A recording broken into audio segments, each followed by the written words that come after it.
look at the patient like a black box, okay, showing just symptoms. But the patient is not a black box. There are many dynamisms at work, and we should understand those dynamisms to find what is to be cured in diseases, according to what Ardavan has said. Everything is clear here. Any questions? Okay. And examples of external physical maintaining causes like meteorological, thermal, environmental, electromagnetic, or positional. These are mechanical effects of the nature of the environment of the atmosphere. I told you about this example in the previous slide. And chemical pollutions like lead, mercury, carbon monoxide, nicotine, and food additives. In nowadays diets, in nowadays foods, processed foods, you have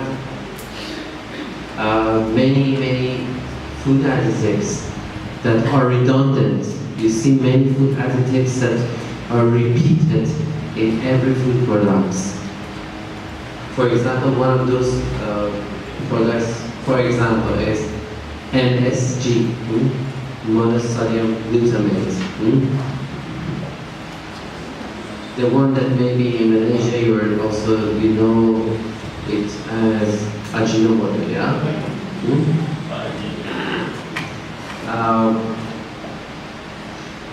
You know that high consumption of monosodium glutamate produces many symptoms in the body.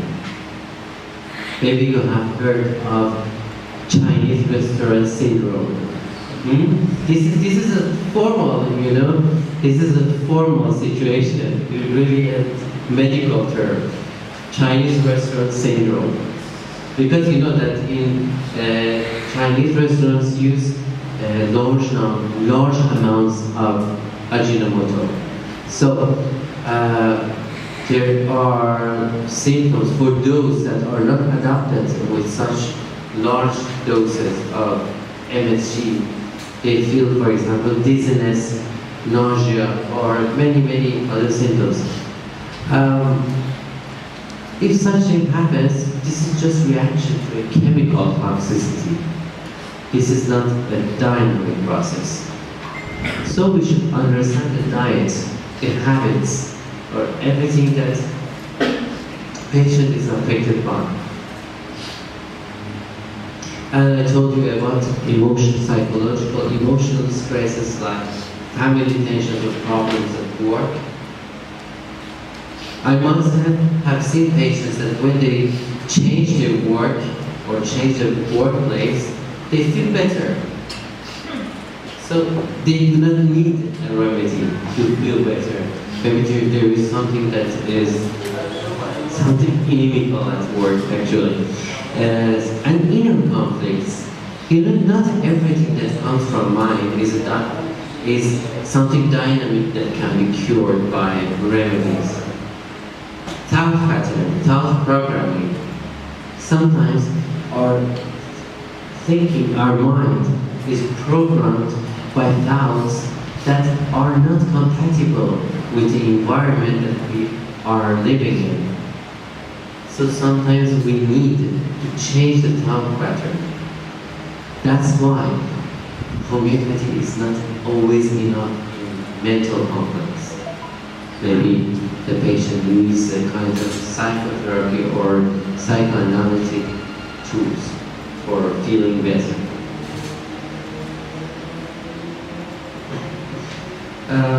That's why I think when we have this claim that we are holistic doctors, so we should really pay attention to all the nature of dynamism that affects the patient. If you just select some symptoms, go through the repertory, you are not a holistic practitioner. And let's look at the irreversible defects once again. traumatic. I told you there are physical, chemical, sequelae of severe or prolonged dynamic pressures like death of tissue following a long, prolonged pressure. For example,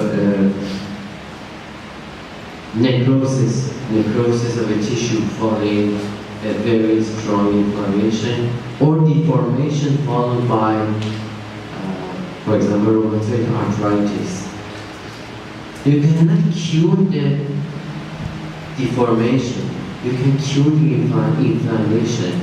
The deformation is the trauma of inflammation. And congenital, I told you, they are either genetic, myosomatic, or non-myosomatic. You know that, for example, a fetus affected by rubella or rubeola may show some dysfunctions or some defects, congenital defects, or can be, for example, radiations during pregnancy. They may lead to some malformations in the fetus or in the newborn, or drug-induced and myosomatic. Okay, so to summarize,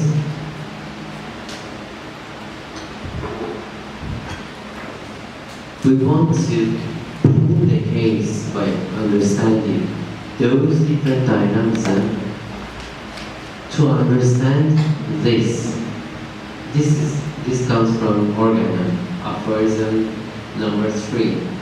If the physician clearly perceives what is to be cured in diseases, that is to say, in every individual case of disease, in what does it mean? Knowledge of disease in the patient.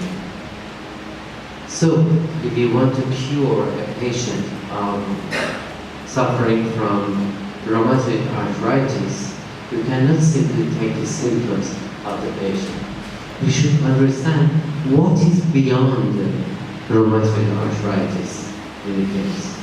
If the patient is suffering from multiple sclerosis, from ALS, or any motor neuron disease, you should understand what is beyond that. This is just a show of symptoms. The symptoms of the patient are actually the end results. The end results of an hidden inflammation. We should understand that inflammation in the patient. How can we understand what is beyond the case? What is beyond these apparent symptoms? This is the thing. This is the thing we are going to discuss.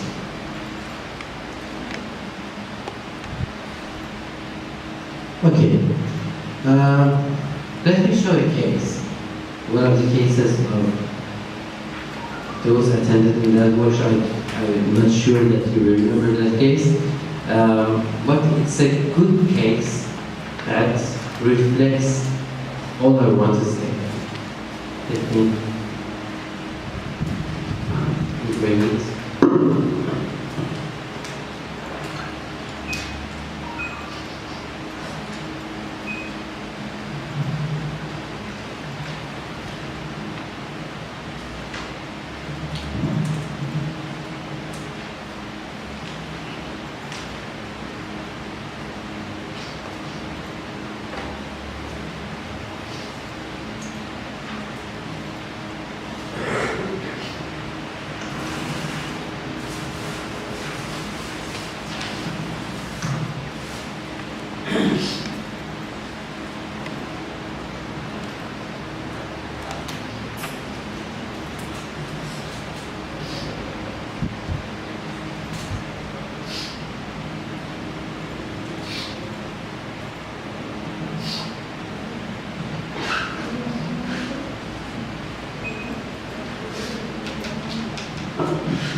this is the case that helps you understand the concept of genus epidemicus. We will go through this concept repeatedly, so don't worry. At the first sign, it was a little bit difficult for you. Okay. So write it down and please work together. Each table can form a group and work together on the case. Then I will randomly ask you to tell me about your analysis. So all of you should participate in the discussions and the case analysis. Okay, the patient is a 37-year-old man with a complaint of chronic fatigue syndrome. Do you know about chronic fatigue syndrome? Chronic fatigue syndrome, you know the name of the disease shows as the chronic fatigue syndrome as a syndrome that with the signs of systemic fatigue, weakness of mind, alteration in memory, and feeling not well, a general bad feeling, not feeling well generally, from since a specific point in the life. So, it's the abbreviation is CFS. The main presenting symptoms related to this CFS are general weakness, which cannot be specified peculiarly. That means that we do not have very specific modalities. Feeling of lassitude in the morning, especially when it is still in bed. Feeling of being not intellectually competent as it will lead